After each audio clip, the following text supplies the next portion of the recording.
Dave Adams of the Virginia Shooting Sports Association with us on the program right now. Dave, how are you, sir? I'm great, Cam. Thanks for having me on.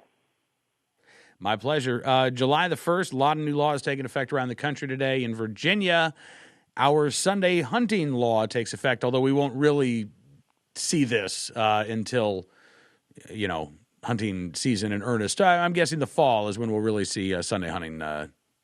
People will notice, if they notice at all, the change in Virginia's laws. Yes. I think the first thing that will be impacted will be squirrel season and dove season, which comes in September, I think. Okay. Well, the squirrels better get back to my house by then, because I have not seen any recently. So I hope that they're coming back. So the changes to Virginia law, and again, Virginia has had a ban on Sunday hunting since when? Do we know? Hundreds of years? Does it go way, way back? Way back. Whenever the blue laws, Okay. I think, were instituted in Virginia is probably what it dates back to, which is before my time. Into the mists of history we have to go to find when this law was put into effect. But now it has been changed. And so on Sundays, on private land, during the applicable hunting season, no hunting with dogs will be allowed. But if you are at least, 200 yards away from a house of worship or other buildings there, you can hunt on private land on Sundays. Yes, sir. This is very good news, I think, for hunters in Virginia. I've talked with some folks just here in the Farmville area, Dave, and there are a couple of outfitters who are looking forward to being able to take more people out. But a lot of the guys that I talk to, they work 6 days a week. They're contractors. They're very busy. They may live around here, but they're anywhere from Richmond up to Manassas, into the suburbs of D.C. working. And Sunday might be their one day off, and it really is their one opportunity to get out and do some hunting, maybe take their kid out on a Sunday. That's it. Yeah, and not only the working part, which is a big part of it for a lot of folks, but those of us who have children, my daughters play fall softball during the fall, and there's soccer for those kids who play soccer. So those games are typically on Saturdays. So having the option, if you own property on a Sunday, to be able to go out and take your son or daughter afield is a great opportunity and is great for property rights. And I think we're going to see some good things coming from this. And I don't think you'll see any of the problems that the opponents talked about while it was going through the General Assembly.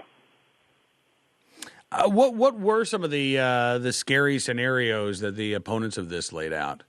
Well, you had the equine community, the horseback riders. You had those who wanted to hike in the woods on Sundays, and for whatever reason, I still haven't figured this one out. The Farm Bureau has always been against it. But so we're only talking on private property. So I think about you. You own a farm, and you can go out on your property on a Sunday, and anything that you do should probably not impact any of your neighbors. And those folks who have a piece of property that's large enough to hunt on, it's going to be the same thing. So it's not going to bother those who want to go horseback riding on public land, who want to go bike riding on public land. So I just think it's an excellent opportunity to expand the hunting community, giving more people more opportunities to take part. Yeah, I agree with you, and you're absolutely right. I mean, again, that scenario, in order for the horse lovers, and trust me, we've got plenty of horse lovers in my family, or the hikers, for their scary scenario to be true, then what would have to happen is gun owners on private land would be hunting safely and responsibly Monday through Friday, or Monday through Saturday, and then on Sunday they just decide, Dave, I'm going to shoot anywhere I damn well please, just willy-nilly, all safety considerations out the window because it's Sunday. That's not going to happen. If you are safely and responsibly hunting on your land on a Saturday, you're going to be able to safely and responsibly hunt on your land on a Sunday. And I agree with you. I don't think we have. I don't think we're going to see those problems develop here. Now, I got to ask you as well, out of the pure politics, a delegate, Joseph Morrissey, a guy who made headlines not long ago in the Virginia House of Delegates by waving around a black rifle that he wanted to ban. He's now been indicted Dave, not for gun running or anything like that. This isn't a Senator Leland Yee story, but he has been indicted for an alleged improper sexual relationship with a teenage girl. Yeah, it goes back to an incident that occurred August last summer.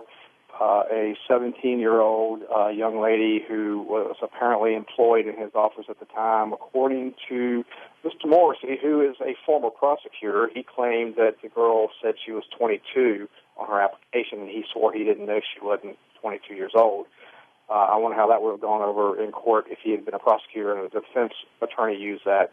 But anyway, so there's 5 different counts that he's alleged to have had an improper relationship, indecent liberties with a minor, pornographic photographs of the young lady.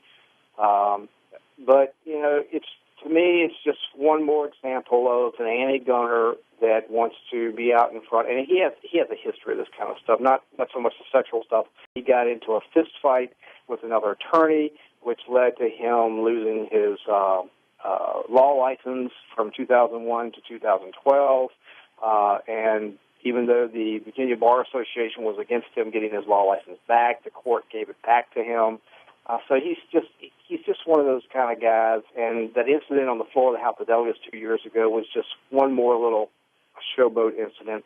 And I think maybe he's finally going to get his comeuppance after this situation that just came out yesterday.